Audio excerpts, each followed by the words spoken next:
The Millions of homepage was born out of necessity, really, because I didn't want to be broke. And I was just brainstorming and was thinking about what would be. The initial kind of thought was what would be a bold goal, you know.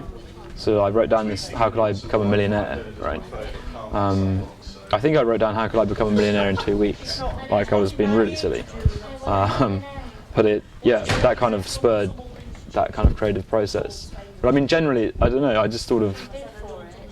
I guess I just look at what's around and ideas sort of just happen to some extent. I knew it. The Millions of homepage, I knew it was quirky enough to get some attention, but to what extent it was going to work, it was difficult to say.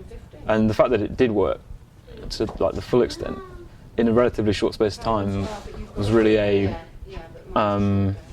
validation of the power of the internet, you know, and how ideas can spread fast, and even faster now. Like that was 5 years ago, and the power lay more with news media, and now the power lies with the individual and social media.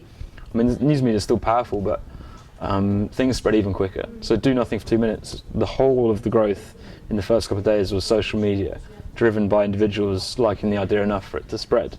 And only later, when it was already popular, did the news media take an interest and give it another boost. But it was successful, probably faster than it would have been had it been done years ago. You know, the internet has flattened the landscape, so it's leveled the playing field, right? So ideas that people like will spread really fast. And it obviously depends on the idea, to what extent it spreads and how useful it is. You know, some ideas become actual useful utilities like Facebook. Some of them are short-lived, like the projects that I've done generally. But the opportunities, the barriers to launching things is even lower. You know, you can buy a computer, you can buy a few books on programming or design, and you can get something going pretty quickly. And if you can't do it, you can find people pretty easily who can help you.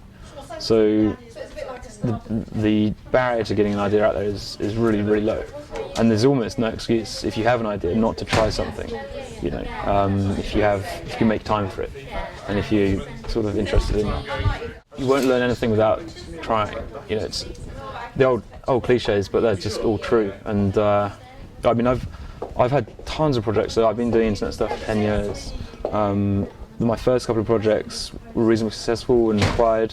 Then I had some projects that didn't work out, then the Millions of homepage, and then some more projects didn't work out. I had more failures than successes, but I like to define failure. I saw someone had sort of said failure is really feedback, and I like to define it in that way. You know, you get, you find out what works and what doesn't, and that's what you're doing. It's not about saying that I am a failure. People take things too personally, you know, like you failed, but you're not a failure. You're only a failure if you stop trying. So that's the point. You just got to keep going, keep trying things, and don't give up. Just, you know, if you enjoy what you do and you believe in the ideas that you're doing, then just keep going. Some of them will work, some of them won't, you know. But you only learn by trying. So.